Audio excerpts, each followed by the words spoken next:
ಏನಪ್ಪ ಇದು ಹಿಂಗಾಗೋಯ್ತು. ಅಲ್ಲಿ ನೋಡಿದ್ರೆ ನಮ್ಮಪ್ಪಯ್ಯ ಆಸ್ತಿ ಹಂಚ್ಕೊಡು ಅಂದರೆ ಅದೇನೋ ಕೇಸ್ ಐತಿ, ಅದೇನೋ ಇನ್ನೂ ಇದು ಮಾಡಬೇಕು, ಕ್ಲಿಯರ್ ಮಾಡ್ಕೋಬೇಕು, ಅದು ಅಳತೆ ಮಾಡಿಸ್ಬೇಕು, ಹೆಚ್ಚು ಕಮ್ಮಿ ಐತಿ, ಅದೈತಿ ಇದೈತಿ ಅಂತ ಹೇಳ್ತೈತೆ ನಮ್ಮಪ್ಪಯ್ಯ. ಜಲ್ದ ಹಂಚ್ಕೊಡು ಅಂದ್ರೆ ಹಂಚ್ಕೊಟ್ಟಿದ್ರೆ ತತ್ತ ಮಾರಿಯತ್ತ ಮನೆ ಕಟ್ಕೋಬೋದಾಯ್ತು. ಅರ್ಧಂಬರ್ಧ ಮನೆ ಪಾಯ ಹಾಕ್ಬಿಡ್ಕೊಂಡಂಗಾಯ್ತು. ಥೂ, ಯಾವುದೊಂದು ಕೆಲಸ ಆಗ್ತಾ ಇಲ್ಲ. ಈ ಉಪ್ಪಿನಕಾಯಿ ನೋಡಿರಿ, ಅರ್ಧ ರೇಟಿಗೆ ಕಾಣ್ತೀನಿ ಅಂದವನು ಇನ್ನೂ ಬರಲಿಲ್ಲ ನನ್ನ ಮಗ. ಅರ್ಧ ರೇಟ್ಗಾದ್ರೂ ಆಗ್ಲೇಳು, ತಗೊಂಡು ಹೋದ್ರೆ ಸಾಕತ್ತ ಅಮ್ಮಂಗೆ ಆಗೈತಿ. ಇಲ್ಲಾಂದ್ರೆ ಗೋಡನ್ನಾಗೆ ಇಲ್ಲಿ ಎಗಣಕ್ಕೆ ಆಹಾರ ಆಗ್ಬಿಡ್ತವೆ. ಥೂ, ಯಾವಾಗ ಗೊತ್ತನೋ ಏನು ಸುಡ್ಗಾಡು. ಅದಾದ್ರೂ ಒಂದಿಷ್ಟು ದುಡ್ಡು ಕೊಟ್ಟಿದೆ, ಹೆಂಗೋ ಖರ್ಚಿಗಾದ್ರೂ ದುಡ್ಡು ಆಗೋದು. ಏನು ಮಾಡೋದು, ಒಂದು ಆಗ್ತಾ ಇಲ್ಲ. ಅಲ್ಲಿ ನೋಡಿದೆ ನಮ್ಮಪ್ಪಯ್ಯ ನಮ್ಮಜ್ಜಿ ಸೇರ್ಕೊಂಡು ಆ ದೇವಮ್ಮನ ಮನೇನು ನಮ್ಮ ಮನೇನು ಎರಡೂ ಒಂದು ಮಾಡಬೇಕು ಅಂತ ಏನೇನೋ ಪ್ರಯತ್ನ ಮಾಡ್ತಾ ಇದ್ದಾರೆ. ಒಂದಾಗಕ್ಕೆ ಸಾಧ್ಯ ಇಲ್ಲ. ನಮ್ಮಮ್ಮಯ್ಯ ಮಾತ್ರ ಯಾವುದೇ ಕಾರಣಕ್ಕೂ ಒಪ್ಕೊಂಬಲ್ಲ ಅಂತ ಗೊತ್ತಿದ್ದು ನಮ್ಮ ಕಿವುಡ್ದಿಮ್ಮಜ್ಜಿ ಏನೇನೋ ಮಾಡ್ತಾಳೆ. ಏನು ಸಾವುಕಾರರ ಮನೆ ಅಂದರೆ ಎರಡು ಮನೆ ಅಂತೆ, ಎರಡು ಮನೆ ಅದು ಹೆಂಗಾಗ್ಬಿಡುತ್ತೆ, ಒಂದೇ ಮನೇನೆ. ಅಕ್ಕ ಅಕ್ಕ, ಏನು ನಾಗೇಂದ್ರ, ಎಲ್ಲಿ ನಿಮ್ಮ ಬಾಸು ಬರ್ಲಿಲ್ವಾ ಲೋಡ್ ಮಾಡ್ಕೊಂಡು ಹೋಗಕ್ಕೆ?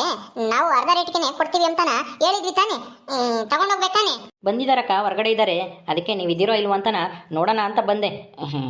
ಏನು ಯೋಚನೆ ಮಾಡ್ತಾ ಇದ್ರಿ? ಅವಾಗಿಂದ ನಾವು ಕರೆದ್ವಿ, ನೀವು ಕೇಳಿಸ್ಲಿಲ್ಲ ಅನ್ಸುತ್ತೆ. ನೀವು ಕರೆದಿದ್ದು ನಮ್ಮ ಮನೆ ಒಳಗೂ ಕೇಳಿಸಿಲ್ಲ. ಜೋರ ಕರೆದಿದ್ರೆ ಯಾರಾದ್ರೂ ಬರೋರು. ಸರಿ, ನಿಮ್ಮ ಬಾಸ್ನ ಕರಿ. ಇಲ್ಲಿ ದುಡ್ಡು ತಂದಿದ್ದೀರ ತಾನೆ? ದುಡ್ಡು ತಂದು ಕೊಟ್ಟು ಆಮೇಲೆ ಲೋಡ್ ಮಾಡ್ಕೊಂಡು ತಗೊಂಡೋಗ್ಬೇಕು. ನಾವು ಮುಂಚೆನೇ ದುಡ್ಡು ಇಸ್ಕೊಂಡೆ ಕೊಡಲ್ಲ. ನಾವು ಯಾಮಾರಿ, ನಾವು ಮೋಸ ಹೋಗಿ ಸಾಕಾಗೈತಿ. ಅಲ್ಲ, ಡಬಲ್ ರೇಟಿಗೆ ಹಾಕ್ಕೊಂತೀವಿ ಅಂತ ಹೇಳಿ ಜಾಸ್ತಿ ದುಡ್ಡು ಕೊಡ್ತೀವಿ, ಹಂಗೆ ಹಿಂಗೆ ಅಂತ ಹೇಳಿ ಈಗ ಅರ್ಧ ರೇಟ್ ಕೊಡ್ತೀವಿ ಅಂತ ಹೇಳ್ತೀರಲ್ಲ, ಇದು ನ್ಯಾಯನಾ? ಬಾಸ್ ಬರ್ತಾರೆ, ಅವ್ರ ಹತ್ರನೇ ಮಾತಾಡಿ. ಕರಿ, ಅವ್ರ ಹತ್ರ ಮಾತಾಡ್ತೀನಿ, ನನಗೇನು ಹೆದರಿಕೆ ಇಲ್ಲ. ಸರ್ ಬನ್ನಿ ಸರ್, ಗೌರಿ ಅವ್ರು ಇದ್ದಾರೆ ನೋಡಿ. ಮೇಡಮ್, ನೀವೇನೇ ಕೇಳದಿದ್ರು ನಮ್ಮ ಬಾಸ್ ಹತ್ರ ಕೇಳ್ಕೊಳ್ಳಿ. ನೇತ್ರ ಅವರೇ, ಸ್ವಲ್ಪ ಸಮಾಧಾನ ಮಾಡ್ಕೊಳ್ಳಿ. ಅಲ್ಲ, ನಾವು ಜಾಸ್ತಿ ಕೊಡ್ತೀವಿ ಅಂತ ಹೇಳಿದ್ದೇನೋ ನಿಜ, ಆದರೆ ಸ್ವಲ್ಪ ದಿನ ನಮ್ಮ ಉಪ್ಪಿನಕಾಯಿ ಇವಾಗ ಸ್ವಲ್ಪ ಡಿಮ್ಯಾಂಡು ಬರ್ತಾ ಇದೆ. ನಾವು ಸ್ವಲ್ಪ ಲಾಸಲ್ಲಿದ್ದೀವಿ. ಹಂಗಾಗಿ ನಿಮ್ಮ ಉಪ್ಪಿನಕಾಯಿಗೆ ಪೂರ್ತಿ ರೇಟ್ ಕೊಟ್ಟು ತಗೊಂಡು ಹೋಗೋಕೆ ಆಗ್ತಾ ಇಲ್ಲ. ಅದಕ್ಕೇ ನಿಮಗೆ ಇನ್ನೊಂದು 2-3 ತಿಂಗಳು ಆಮೇಲೆ ನೋಡಿ, ಆ ಉಪ್ಪಿನಕಾಯಿಯವನು ಬಿದ್ದೋಗ್ತಾನೆ. ನಮ್ಮದು ಫುಲ್ಲು ಹೈ ಡಿಮ್ಯಾಂಡ್ ಆಗಿಬಿಡುತ್ತೆ. ಆವಾಗ ನಿಮಗೆ ಡಬ್ಬಲ್ ದುಡ್ಡೇ ಕೊಡ್ತೀವಿ. ಈಗ ಸ್ವಲ್ಪ ಅಡ್ಜಸ್ಟ್ ಮಾಡ್ಕೊಳ್ಳಿ ಪ್ಲೀಸ್. ಏನ್ ಸರ್ ನೀವು ಹಿಂಗೆ ಹೇಳ್ತೀರಾ? ನೀವು ಉಪ್ಪಿನಕಾಯಿ ಆರ್ಡರ್ ಕೊಟ್ಟಾಗಿಂದ ಇದನ್ನೇ ಹೇಳ್ತಾ ಇದ್ದೀರಾ, ನಮ್ಮ ಡಿಮ್ಯಾಂಡ್ ಬರುತ್ತೆ, ಅವ್ರು ಬಿದ್ದೋಗುತ್ತೆ ಅಂತ. ಅವ್ರು ಬಿದ್ದೋಗ್ಲಿಲ್ಲ, ನಿಮ್ದು ಎದ್ದಾಳಿಲ್ಲ. ಹಂಗಾಯ್ತು. ಅಯ್ಯೋ, ಅದು ಏನು ಮಾಡೋಕ್ಕಾಗುತ್ತೆ ಹೇಳಿ ನೇತ್ರ ಅವರೇ, ಇದು ಬಿಸ್ನೆಸ್ಸು. ಈ ಬಿಸ್ನೆಸ್ಸಲ್ಲಿ ಏಕ್ದಮ್ ನಾವು ಮೇಲೆ ಬರೋಕ್ಕೆ ಆಗಲ್ಲ. ಸ್ವಲ್ಪ ದಿನ ಕಾಯಬೇಕು. ಅದಕ್ಕೋಸ್ಕರನ ಈ ಥರ ಆಗ್ತಿದೆ ಸಮಸ್ಯೆ. ಪ್ಲೀಸ್ ದಯವಿಟ್ಟು ಅರ್ಥ ಮಾಡ್ಕೊಳ್ಳಿ. ನೀವು ನಮ್ಗೆ ಕೋಆಪ್ರೇಟ್ ಮಾಡಿದ್ರೆ ನಾವು ನಿಮಗೆ ಮುಂದಕ್ಕೆ ಒಳ್ಳೆ ರೇಟ್ ಕೊಡ್ತೀವಿ. ಗೌರಿ ಅವ್ರು ಎಲ್ಲೋದ್ರು? ಅಯ್ಯೋ, ಅವಳು ಬೇರೆ ಊರಾಗಿಲ್ಲ, ಅವಳು ತವ್ರ ಮನೆಗೆ ಹೋಗಿದ್ದಾಳೆ. ಯಾಕೆ ಹೋಗಿದ್ದಾಳೆ ಏನು ಎತ್ತ ಅಂತಾನೂ ಗೊತ್ತಿಲ್ಲ. ಏನೋ ನಮ್ಮ ಅತ್ತೆ ಹೇಳ್ತು, ಗೌರಿ ಮನೆಗಿಲ್ಲ, ಊರಿಗೆ ಹೋಗ್ಯಾಳೆ ಅಂತಾನೆ. ನಾನು ಊರಿಗೆ ಹೋಗಿದ್ದೆ, ನಮ್ಮ ಅತ್ತೆ ಊರಿಗೆ ಹೋಗಿ ಬರೋವಷ್ಟರಲ್ಲಿ ಅವಳು ಕಾಣೆಯಾಗಿದ್ದಾಳೆ ಇಲ್ಲಿಂದಾನೆ. ಅದೇನಾಯ್ತೋ ಯಾಕಾಯ್ತು ಅಂತ ಗೊತ್ತಿಲ್ಲ. ಸದ್ಯಕ್ಕೆ ನಾನು ಒಬ್ಬಳೇ ಇರೋದು. ಈಗ ಅರ್ಧ ರೇಟಿಗೆ ಅಂತ ಹೇಳಿದಿರಲ್ಲ, ಇದು ಅನ್ಯಾಯ ತಾನೇ? ಹೌದು, ಹೇಳಿರೋದು ನಿಜಾನೇ. ಈಗ ಸದ್ಯಕ್ಕೆ ಅರ್ಧ ರೇಟಿಗೆ ಕೊಡಿ. ಆಮೇಲೆ ಈ ನೆಕ್ಸ್ಟ್ ತಿಂಗಳು ಅವಾಗ ನಿಮ್ಗೆ ಈ ದುಡ್ಡು ಆ ದುಡ್ಡು ಎಲ್ಲ ಸೇರಿಸಿ ಕೊಡ್ತೀವಿ. ಈಗ ಸದ್ಯಕ್ಕೆ 8,000 ಐತೆ. ನಾವು ನಿಮ್ಮ ಉಪ್ಪಿನಕಾಯಿ ತಗೊಂಡು ಹೋಗ್ತೀವಿ ದುಡ್ಡು ಕೊಟ್ಟು. ಸ್ವಲ್ಪ ರೇಟ್ ಕಡಿಮೆ ಮಾಡ್ತೀವಿ, ಏನು ಬೈಕಮ್ಮಕ್ಕೆ ಹೋಗಬೇಡಿ. ರೇಟ್ ಕಡಿಮೆ ಮಾಡಿದ್ರೆ ನಮಗೆ ಲಾಸ್ ಆಗಲ್ವಾ ಸರ್? ಅಲ್ಲ, ಅವಾಗ ಉಪ್ಪಿನಕಾಯಿ ಆರ್ಡರ್ ಕೊಡ್ಬೇಕಾದ್ರೆ ಆ ಸೂಜಿ ಅವ್ರ ಓನರು ಕೊಡೋದ್ಕಿನ್ನ ನಾವು ನಿಮ್ಗೆ 50 ರೂಪಾಯಿ ಒಂದು ಬಾಕ್ಸಿಗೆ ಜಾಸ್ತಿ ಕೊಡ್ತೀವಿ ಅಂತಾನ ಹೇಳಿದ್ರಿ ತಾನೆ? ಈಗ ನೋಡಿದ್ರೆ ಅರ್ಧ ರೇಟಿಗೆ ಕೊಡ್ರಿ, ಕಡಿಮೆ ಮಾಡ್ಕೊಳ್ತೀನಿ, ರೇಟ್ ಕಮ್ಮಿ ಮಾಡ್ತೀನಿ, ಅವಾಗ ಕೊಡ್ತೀನಿ ಇವಾಗ ಕೊಡ್ತೀನಿ ಅಂತಾನ ಕತೆ ಹೊಡಿತಾ ಇದ್ದೀರಾ. ನಮ್ಗಂತೂ ನಿಮ್ಮ ಮೇಲೆ ನಂಬಿಕೆನೇ ಇಲ್ಲ. ಅವಾಗ ನೋಡಿದ್ರೆ 3 ತಿಂಗಳು ದುಡ್ಡು ಕೊಡ್ದಲೇನೆ ಎಸ್ಕೇಪ್ ಆಗಿದ್ರಿ. ತಿರ್ಗಿ ಹಂಗ ಬಂದು ಕೊಟ್ರಿ, ಏನೋ ನಂಬಿ ಬಂದು ಕೊಟ್ರಲ್ಲ ಅಂತ ನಂಬಿ ಈಗ ಉಪ್ಪಿನಕಾಯಿ ಮಾಡಿದ್ರೆ ಈಗ ನೋಡಿದ್ರೆ ಅರ್ಧ ರೇಟಿಗೆ ಕೊಡ್ತೀವಿ, ಅರ್ಧ ರೇಟ್ ಕೊಡ್ತೀವಿ ಅಂತ ಹೇಳ್ತಾ ಇದ್ದೀರಾ.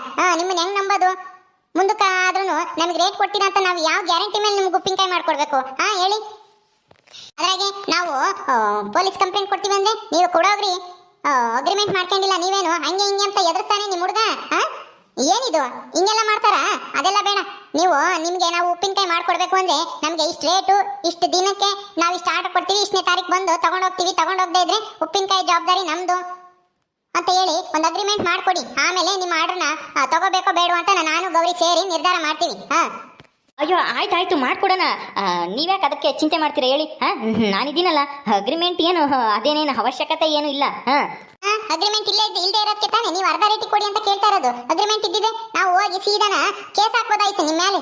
ಇಷ್ಟಕ್ಕೆ ಅಂತನ ಒಪ್ಪತ್ಕೊಂಡು ನಮ್ಗೆ ಬರ್ಕೊಟ್ಟು ಇವ್ರು ಅರ್ಧ ರೇಟಿಗೆ ಕೇಳ್ತಾ ಇದಾರೆ ಅಂತ ನಾವು ಕೇಸ್ ಹಾಕೋದಾಗಿತ್ತು ತಾನೆ. ಸೂಜಿ ಓನರು ಅವರೇ ಅಗ್ರಿಮೆಂಟ್ ಮಾಡ್ಕೊಟ್ಟವ್ರಂತೆ, ಅವ್ರು ಕೇಳದೇ ಇದ್ರು. ನೀವು ಅದ್ರ ಬಗ್ಗೆ ನಮ್ಗೆ ಹೇಳೇ ಇಲ್ಲ. ಈಗ ನೋಡಿದ್ರೆ ಹಿಂಗೆಲ್ಲ ಮಾತಾಡ್ತಾ ಇದ್ದೀರಾ. ಅದೆಲ್ಲ ಬೇಡ, ಮೊದಲು ನಮ್ಗೆ ಅಗ್ರಿಮೆಂಟ್ ಮಾಡ್ಕೊಡ್ರಿ, ಆಮೇಲೆ ಉಪ್ಪಿನಕಾಯಿ ಮಾಡೋದು ಬಿಡ ಅಂತ ಆಮೇಲೆ ಯೋಚನೆ ಮಾಡ್ತೀವಿ. ಇಷ್ಟು ದಿನ ನಾವು ನಿಮ್ಮ ಹತ್ರ ಅನುಭವಿಸಿದ್ದು ಸಾಕು. ಇನ್ಮೇಲಂತೂ ನಾವು ಯಾವುದೇ ಕಾರಣಕ್ಕೂ ಮೋಸ ಹೋಗಕ್ಕೆ ನಾವು ತಯಾರಿಲ್ಲ. ನಾವು ಮೋಸ ಹೋಗೋದು ಇಲ್ಲ ಇನ್ಮೇಲೆ, ಸಾಕು. ಮೋಸ ಹೋಗಿ ನಾವು ಪಡಬಾರ್ದು ಕಷ್ಟ ಪಡ್ತಾ ಇದೀವಿ ಸಾಲಾಗಿಲ್ಲ ಮಾಡ್ಕೊಂಡು ನಿಮ್ಮಿಂದನ.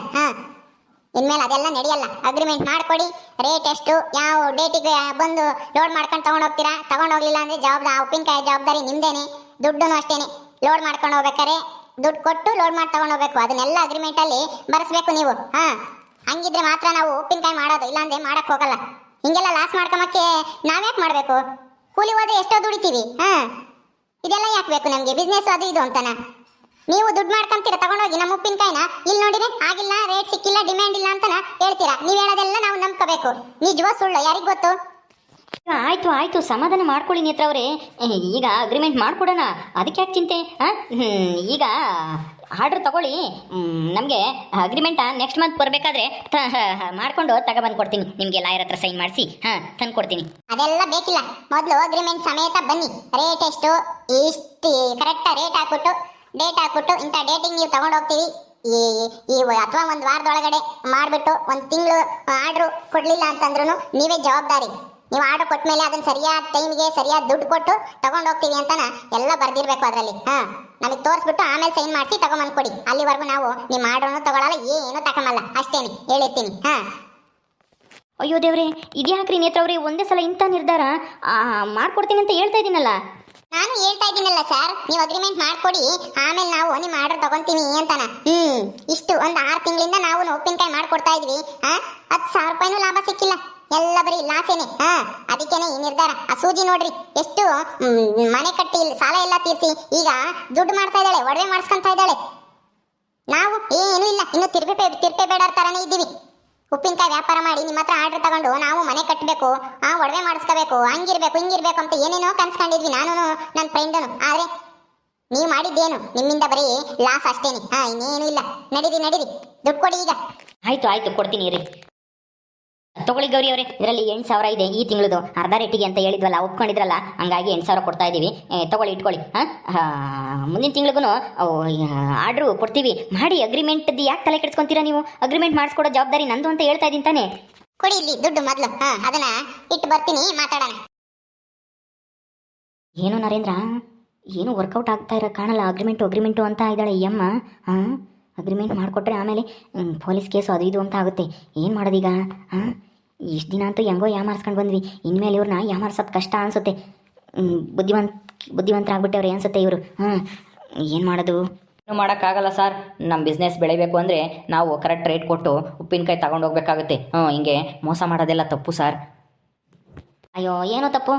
ಎಷ್ಟು ಜನ ಮೋಸ ಮಾಡಿ ಉದ್ಧಾರ ಆಗಿಲ್ಲ ಹೇಳು? ಸುಮ್ಮನಿರು, ಹಂಗೆಲ್ಲನ ಏನೂ ಆಗಲ್ಲ. ಹಂಗಲ್ಲ ಸರ್, ಅಗ್ರಿಮೆಂಟ್ ಮಾಡಿಕೊಟ್ರೆ ಕರೆಕ್ಟ್ ರೇಟ್ ಕೊಡಬೇಕಾಗುತ್ತೆ, ಹೇಳಿದ ಡೇಟಿಗೆ ಕರೆಕ್ಟಾಗಿ ತೊಗೊಂಡೋಗ್ಬೇಕಾಗುತ್ತೆ, ದುಡ್ಡು ಕೊಡಬೇಕಾಗುತ್ತೆ. ಆಮೇಲೆ ಏನಾದರೂ ತೊಗೊಂಡೋಗ್ಲಿಲ್ಲ ಅಂದರೆ ಏನಾದರೂ ಲಾಸ್ ಆದರೆ ಅವರಿಗೆ ನಾವೇ ದುಡ್ಡು ಕೊಡಬೇಕಾಗುತ್ತೆ. ಅದೆಲ್ಲ ಯೋಚನೆ ಮಾಡಿ ಸರ್. ಅದೆಲ್ಲ ಯೋಚನೆ ಮಾಡಿ ನೀನು ಹೇಳ್ತಾ ಇರೋದು. ಆದರೆ ಅಗ್ರಿಮೆಂಟ್ ಹೆಂಗೆ ಮಾಡ್ಕೊಡೋದು ಅಂತಲೇ ಗೊತ್ತಾಗ್ತಾ ಇಲ್ಲ. ನೋಡೋಣ ಇರು. ಸರ್ ಬಂದರು. ಗೌರಿ ಅವರೇ ಬನ್ನಿ, ಉಪ್ಪಿನಕಾಯಿ ಶೆಡ್ ಹತ್ರ ಹೋಗೋಣ. ನಾವು ಲೋಡ್ ಮಾಡ್ಕೊಂಡು ತೊಗೊಂಡು ಹೋಗ್ತೀವಿ. ದುಡ್ಡು ಕೊಟ್ಟಿದ್ದಾಯ್ತಲ್ಲ. ಹೋದ್ರೆ ಹೋಗ್ಲಿ ಅಂತ ಈ ಟೈಮು ಅರ್ಧ ರೇಟ್ ಇಸ್ಕೊಂಡಿದೀವಿ. ನಮಗೆ ಲಾಸ್ ಆದ್ರೂ ಚಿಂತೆ ಇಲ್ಲ, ಏನೋ ತೀರಾ ಲಾಸ್ ಆಗಲ್ಲ ಅಂತ ಹೇಳಿ ಅರ್ಧ ರೇಟಿಗೆ ಕೊಡಕ್ಕೆ ಒಪ್ಕೊಂಡಿದೀವಿ. ಮುಂದಿನ ತಿಂಗಳು ಹಿಂಗೆ ಮಾಡಿದ್ರೆ ನಾವು ಉಪ್ಪಿನಕಾಯಿ ಆರ್ಡರ್ನೇ ತಗೊಂಬಲ್ಲ. ಮೊದಲು ನೀವು ಅಗ್ರಿಮೆಂಟ್ ಮಾಡ್ಕೊಡಿ, ಆಮೇಲೆ ಆರ್ಡರ್ ತಗೊಂತೀವಿ. ಸರಿ, ನಡೀರಿ. ಆಯ್ತು ಬನ್ನಿ, ಸಿಟ್ ಮಾಡ್ಕೋಬೇಡಿ. ನನ್ನ ಮಗ ಮೋಸ್ಕಾರ. ನಂಬಕ್ಕಾಗಲ್ಲ. ಅಗ್ರಿಮೆಂಟ್ ಮಾಡಿಸ್ಕೊಂಡು ಆಮೇಲೆ ಆರ್ಡರ್ ತಗೋಬೇಕು. ನಮ್ಮನೇನು ಅಷ್ಟು ದಡ್ರ ಮಾಡ್ಕೊಂಡ್ಬಿಟ್ಟವನೆ ಪದೇ ಯಾಮಾರ್ಸಕ್ಕೆ. ಇವನ ಹತ್ರ ಎಲ್ಲಿಂದ ತಗಲಾಕೊಂಡು ಏನು ಸುಡ್ಗಾಡೋ ನಾವು. ಆ ಗೌರಿ ಬೇರೆ ಈಗಲೇ ಊರಿಗೆ ಹೋಗು ಕಂಡವಳೆ. ಓಕೆ ಸ್ನೇಹಿತರೆ, ಈ ವಿಡಿಯೋನ ಇಲ್ಲಿ ಮುಗಿಸ್ತಾ ಇದೀವಿ. ಈ ಕಥೆ ಇನ್ನು ಮುಂದುವರಿಯುತ್ತೆ. ನಿಮ್ಮೆಲ್ಲರಿಗೂ ಈ ವಿಡಿಯೋ ಇಷ್ಟ ಆದರೆ ಲೈಕ್ ಮಾಡಿ, ಶೇರ್ ಮಾಡಿರಿ. ಹಾಗೆ ಇನ್ನು ಯಾರ್ಯಾರು ನಮ್ಮ ಚಾನಲ್ ಸಬ್ಸ್ಕ್ರೈಬ್ ಮಾಡ್ಕೊಂಡಿಲ್ವ ದಯವಿಟ್ಟು ಸಬ್ಸ್ಕ್ರೈಬ್ ಮಾಡ್ಕೊಳ್ರಿ. ಮುಂದಿನ ವಿಡಿಯೋದಲ್ಲಿ ಸಿಗ್ತೀವಿ. ನಮಸ್ಕಾರ.